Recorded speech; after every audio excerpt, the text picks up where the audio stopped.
Évangile de Jésus-Christ selon saint Marc, chapitre 3, du verset 20 au verset 21. En ce temps-là, Jésus revint à la maison, où de nouveau la foule se rassembla, si bien qu'il n'était même pas possible de manger. Les gens de chez lui, l'apprenant, vinrent pour se saisir de lui, car il affirmait: il a perdu la tête. Au nom du Père et du Fils et du Saint-Esprit. Amen. Loué soit Jésus-Christ. Chers frères et sœurs dans le Christ, nous continuons notre cheminement vers le Seigneur en ayant une attention particulière sur Jésus et ses familiers. Dans l'évangile d'aujourd'hui, on nous précise clairement que Jésus rentre chez les siens. Rentrant chez les siens, les gens accourent vers lui parce qu'ils ont entendu les merveilles qu'il a accomplies de par son expérience missionnaire à Capharnaüm dans la Galilée. Mais les gens de sa famille ne voient pas les choses dans la même vision, dans le même sens. Et c'est ainsi qu'on dit qu'il a perdu la tête.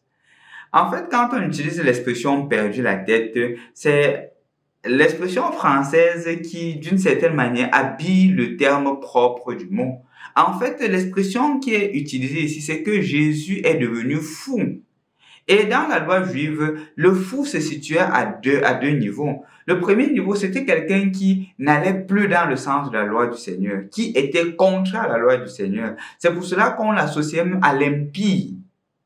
Et le deuxième sens de ce mot « devenir fou », avoir perdu la tête, c'était quelqu'un qui était possédé par l'esprit du mal. Donc, quand on dit que Jésus a perdu la tête, en d'autres termes, que Jésus est devenu fou dans l'évangile d'aujourd'hui, on est en train de dire premièrement qu'il est en contradiction claire avec la loi du Seigneur. D'un côté, il est devenu un impie. Et deuxièmement, il est possédé. En fait, c'est ça. Vous voyez, chers frères et sœurs dans le Christ, parfois c'est ce qui nous arrive. Quand nous commençons à exercer le bien, quand nous faisons des bonnes œuvres, quand nous nous engageons à aider les autres, on voit cela d'un mauvais œil. Et ce qui est davantage alarmant, ce qui fait davantage mal, ce n'est pas le fait que cela soit vu du mauvais œil. Ce sont les personnes qui regardent cela du mauvais œil. Nos familiers, nos proches. C'est pour cela qu'on précise dans l'évangile d'aujourd'hui les gens de chez lui. Donc, ce que les gens de loin sont capables de percevoir, ceux qui sont proches sont incapables de percevoir. D'une certaine manière, on vient, on le saisit et on dit, il faut qu'il parle parce qu'il est devenu fou. Il a perdu la tête. Il est devenu un impie. Il est possédé. Ça n'a pas arrêté Jésus. La preuve, c'est que demain, nous continuerons l'évangile. Ça ne l'a pas arrêté. Le fait qu'il soit critiqué, rejeté par les siens, ça ne l'a pas arrêté d'annoncer la bonne nouvelle. Toi aussi, dans ton élan de conversion, les gens te critiquent. Dans ton élan de charité, les gens te critiquent. Mais est-ce que tu dois te positionner dans le sens du découragement ou tu dois porter l'attitude de Jésus qui, même s'il est critiqué, ne perd pas le regard sur l'étoile, ne perd pas le regard sur le Père, ne perd pas le regard sur sa mission. Quelle est ton attitude en face des critiques qui te sont adressées? Est-ce un découragement ou est-ce une conviction plus forte que c'est justement parce que le Seigneur est là qu'on me critique? C'est justement parce que le Seigneur est là que les gens me rejettent.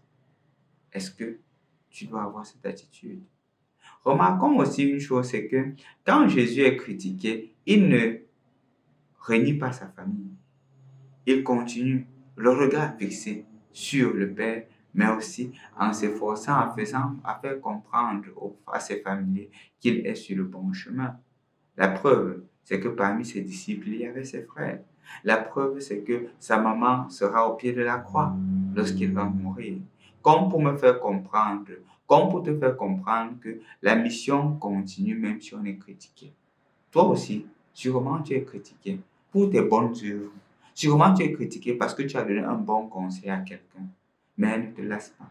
Je me rappelle clairement une dame qui, ayant constaté que le fils de sa voisine commençait une mauvaise compagnie. Ayant constaté que le fils de sa voisine commençait à prendre de la drogue, est allé voir sa voisine et lui a dit que la compagnie de cet enfant, ce n'est pas une bonne compagnie.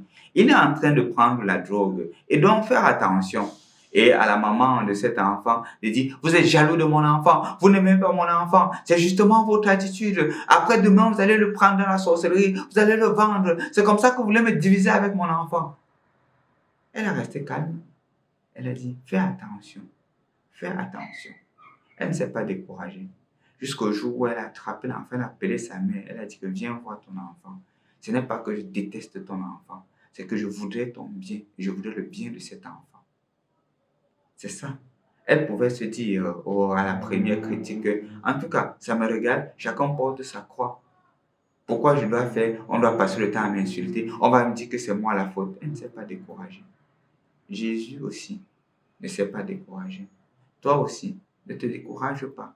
Malgré le bien que tu veux faire, les gens vont t'insulter, les gens vont retourner ce bien contre toi. Fais-le quand même, comme disait Sainte Thérèse de Calcutta.